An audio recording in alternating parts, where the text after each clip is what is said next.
Movie के start में army base को देखते हैं, जहाँ पर कुछ आर्मी ऑफिसर्स बैठकर एक एक्सपेरिमेंट पर बात कर रहे थे। अब उन ऑफिसर्स का जो हेड था वो सबको ये बता रहा था कि हमारे पास जितने भी बेस्ट पायलट या सोल्जर्स होते हैं हम उनका इस्तेमाल नहीं कर पाते, क्योंकि हमारे एरियाज हमारे बेस पर कोई भी जंग नहीं होती। इससे पहले हम उन ऑफिसर्स को अपने इस्तेमाल में लाएं, या तो वो ऑफिसर्स रिटायर्ड हो जाते हैं या फिर मर जाते हैं। इसीलिए हमने एक एक्सपेरिमेंट किया है। हमने एक चैम्बर बनाया है, वो एक बॉक्स की तरह है, उसको हम स्लीपिंग चैम्बर भी कहते हैं। उस चैम्बर के अंदर पूरी बॉडी फ्रीज हो जाती है। वो एक्सपेरिमेंट ऐसा होगा कि वो इंसान चैम्बर में जाकर सो जाएगा, वो मरेगा नहीं, उसकी उम्र कभी भी नहीं बढ़ेगी, यानी कि वो जिस टाइम में उस चैम्बर में गया था वो बिल्कुल वैसा ही रहेगा। और हमें जब भी उसकी जरूरत होगी हम उसको उस चैम्बर से बाहर निकाल लेंगे। मगर यहाँ पर प्रॉब्लम ये है कि ये एक्सपेरिमेंट हमने अभी तक किसी भी इंसान पर नहीं किया है। एक्सपेरिमेंट करने के लिए 2 लोगों की जरूरत होगी।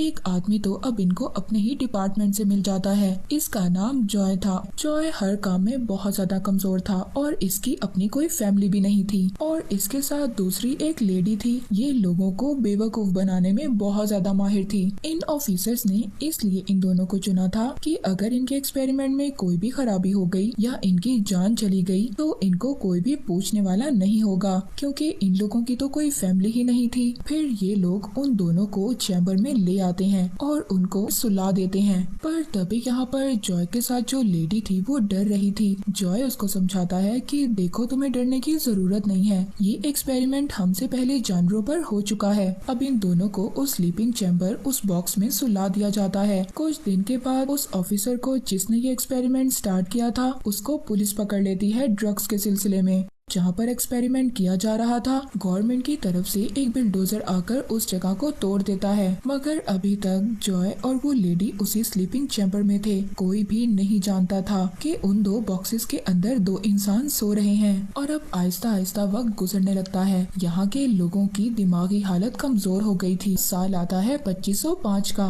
यहाँ पर जितने भी लोग थे सभी बेवकूफ थे। यहाँ के रहने वाले लोगों को बिल्कुल भी मैनर्स नहीं आते थे, यानी कि उनको कोई भी अच्छे तौर तरीके नहीं आते थे। फिर इसके बाद जॉय और उस लेडी का चैम्बर दिखाया जाता है जो अभी तक कूड़े के ढेर में पड़ा हुआ था। जब एक और कूड़े की गाड़ी कूड़ा गिराने लगती है तो जो कूड़ा इतना ऊपर तक गया हुआ था वो नीचे गिरने लगता है और एक चैम्बर एक आदमी के घर में आकर गिरता है। वो चैम्बर वो बॉक्स खुद ही खुल जाता है और उसमें से जॉय निकलता है। जॉय बहुत ज्यादा थका हुआ था क्योंकि ये इतने ज्यादा सालों से सो रहा था। और जैसे कि पहले ऑफिसर ने कहा था कि जो भी इस स्लीपिंग चैम्बर में सोएगा वो बिल्कुल वैसा ही रहेगा। आज भी जॉय बिल्कुल जवान था। पूरे 500 सालों से इसी स्लीपिंग चैम्बर में सो रहा था। जिस आदमी के घर में बॉक्स आकर गिरा था तो वो उस आदमी से पूछता है कि हमारा बेस कहाँ पर है। वो आदमी कहता है कौन सा बेस। जॉय अपने डिपार्टमेंट अपने आर्मी बेस की बात कर रहा था, मगर वो आदमी इसी बात पर जॉय को अपने घर से उठाकर बाहर फेंक देता है। कुछ भी समझ नहीं आ रहा था कि वो यहाँ पर ऐसे कैसे पहुँच गया। ये जब बाहर आकर कुछ खड़े हुए लोगों को देखता है तो उनसे अपने बेस का एड्रेस पूछता है,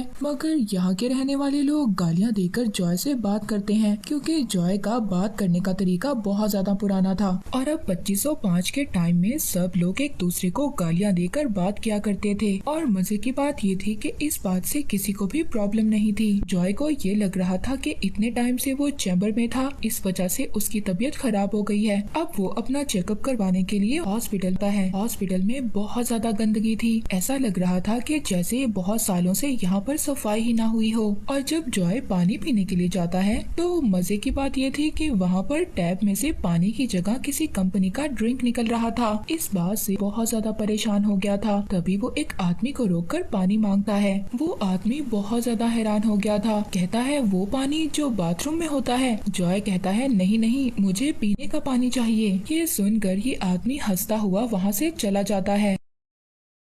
अब जॉय डॉक्टर के पास जाता है। डॉक्टर को वो अपना जब हाथ चेक करवाता है तभी उसकी नजर वहाँ पर पड़े हुए न्यूज़पेपर पर पड़ती है जिस पर 2505 का साल लिखा हुआ था। जॉय को ये बात समझ आ गई थी कि वो 2005 से 2505 में आ गया है। और जब वो एक विंडो से बाहर देखता है तब उसको पूरा यकीन हो गया था कि वो पूरे 500 साल आगे आ गया था। तभी डॉक्टर वहाँ पर ये नोटिस करता है कि जॉय के हाथ पर कोई भी टैटू नहीं था। तभी डॉक्टर वहाँ पर चीख मारता है और इमरजेंसी कॉल कर देता है, वो पुलिस को बुला लेता है क्योंकि इस टाइम में रहने वाले सभी लोगों के हाथों पर एक टैटू था जिससे कि उस आदमी की पहचान हो सके, जैसे कि हमारी पहचान हमारे आईडी कार्ड से होती है। फिर पुलिस इसको पकड़कर ले जाती है और फिर इसको एक मशीन के सामने बिठाकर इसको कहती है कि अपना हाथ इस मशीन में डाले ताकि ये मशीन इसको इसका नाम और इसकी पहचान दे सके। अब मशीन के ऊपर एक नंबर आता है, यानी कि मशीन उससे पूछ रही थी क्या ये तुम्हारा नंबर है, तो यहाँ पर जॉय कहता है नॉट श्योर। उस मशीन को ये लग रहा था कि इसका नाम नॉट श्योर है, इसीलिए वो अब इसके हाथ पर नॉट श्योर का टैटू बना देती है। फिर इसके बाद इसको एक जगह पर ले जाया जाता है जहाँ पर ये लोग इसका IQ टेस्ट लेते हैं, यानी कि ये लोग इसके दिमाग का टेस्ट लेते हैं कि ये कितना ज्यादा समझदार है, ताकि ये लोग जब इसको जेल में लेकर जाएं तो ये लोग इसको इसकी समझदारी के मुताबिक काम दे सकें। ये लोग इससे अपनी दुनिया का सबसे ज्यादा मुश्किल तरीन सवाल पूछते हैं कि एक बाल्टी के साथ तुम्हारे पास 2 गैलन है, जबकि दूसरी बाल्टी के साथ तुम्हारे पास 4 गैलन है। उससे पूछा जाता है कि बताओ तुम्हारे पास कितनी बाल्टी है, तो जॉय बहुत ही आसानी से कहता है कि 2। इसके बाद जॉय को जेल ले गए थे, मगर ये यहाँ से पुलिस वालों को बेवकूफ बनाकर भाग जाता है। दूसरी तरफ वही लेडी जिसको जॉय के साथ दूसरे स्लीपिंग चैम्बर में रखा गया था, इस लेडी का नाम रीटा था और अब ये भी स्लीपिंग चैम्बर से बाहर आ गई थी। ये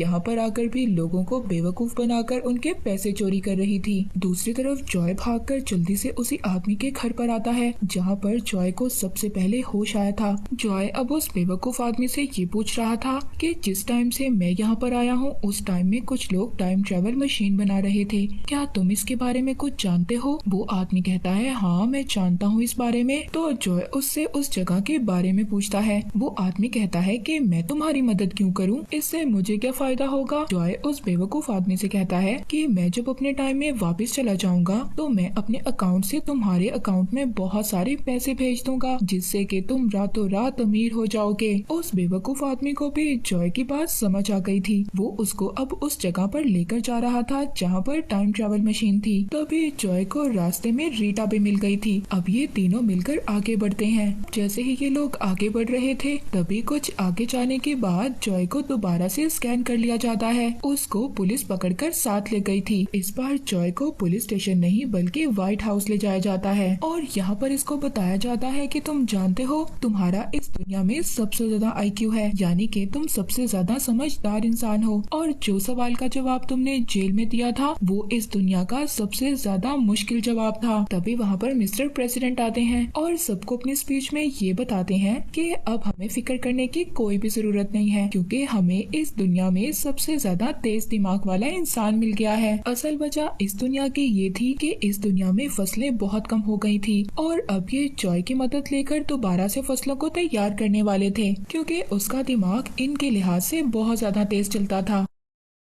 इसके बाद ये लोग जॉय को एक खेत में लेकर जाते हैं जहाँ पर फसल नहीं उग रही थी। तभी जॉय वहाँ पर रीटा और उस बेवकूफ आदमी को भी बुला लेता है ताकि ये उस आदमी की मदद लेकर टाइम ट्रेवल मशीन तक पहुँच जाए और अपनी फ्रेंड को लेकर इस दुनिया से चला जाए। मगर जब वो उस बेवकूफ आदमी का दिया हुआ नक्शा देखता है तो इसको पता चल गया था, इसको वो अपने से भी ज्यादा बेवकूफ बना गया था और अब जॉय को खुद ही टाइम ट्रेवल मशीन का पता करना था। तभी ये लोग अपनी दुनिया में दोबारा जा सकते हैं। इसके बाद जॉय वहाँ पर फसलों को चेक करता है। तभी इसको पता चलता है कि ये लोग फसलों में पानी की जगह ड्रिंक डालते हैं और इसी वजह से वहाँ पर फसलें नहीं उग रही थी। इनसे कहता है कि हमें ड्रिंक नहीं पानी डालना होगा, मगर इस दुनिया में पानी कोई भी नहीं पीता था। बच्चे से लेकर बूढ़े तक सब लोग ड्रिंक पीते थे। जॉय इनको समझाने की कोशिश करता है कि हमें फसलों में पानी डालना होगा तभी तो फसलें उगेंगी, मगर ये लोग इसकी बात मानने को तैयार ही नहीं थे। तभी यहाँ पर जॉय भी एक बेवकूफी की बात करता है। कहता है कि मैं फसलों से बात कर सकता हूँ और फसलों ने खुद मुझसे पानी मांगा है। ये बात इनको अब समझ आ गई थी। ये लोग अब फसलों में पानी डालना शुरू करते हैं, मगर इसके बाद भी बहुत दिन हो जाते हैं, फसलें नहीं उगती। वहाँ पर ड्रिंक कंपनी के मालिक को भी बहुत ज्यादा नुकसान हो गया था। उस ड्रिंक कंपनी में बहुत सारे लोग काम किया करते थे, मगर अब उनके पास भी कोई काम नहीं था। इसीलिए अब जितने भी लोगों की जॉय की वजह से नौकरी गई थी वो सब लोग ये डिमांड करते हैं कि जॉय को सजा दी जाए और अब वहाँ पर जॉय को मौत की सजा दी जाती है। वो टाइम आ गया था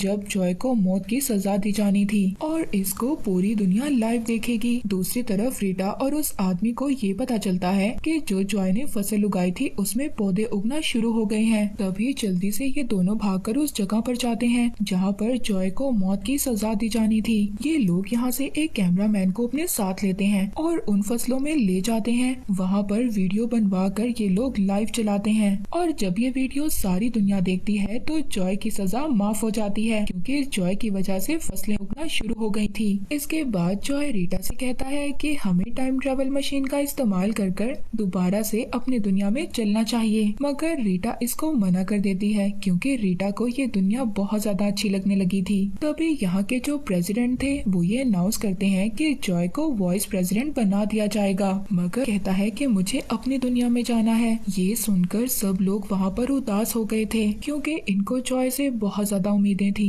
ये सभी लोग एक एक कर जॉय को इस दुनिया की प्रॉब्लम्स बताते हैं और ये भी कहते हैं कि अगर तुम हमें छोड़कर चले गए तो हम कभी भी इन प्रॉब्लम से निकल नहीं पाएंगे। ये सुनकर बहुत ज्यादा इमोशनल हो गया था और अब ये यहीं पर रहने का फैसला कर लेता है। जॉय और रीटा की शादी हो गई थी और जॉय अब इस दुनिया का प्रेसिडेंट बन गया था। इसी के साथ ही मूवी यहीं पर एंड हो जाती है।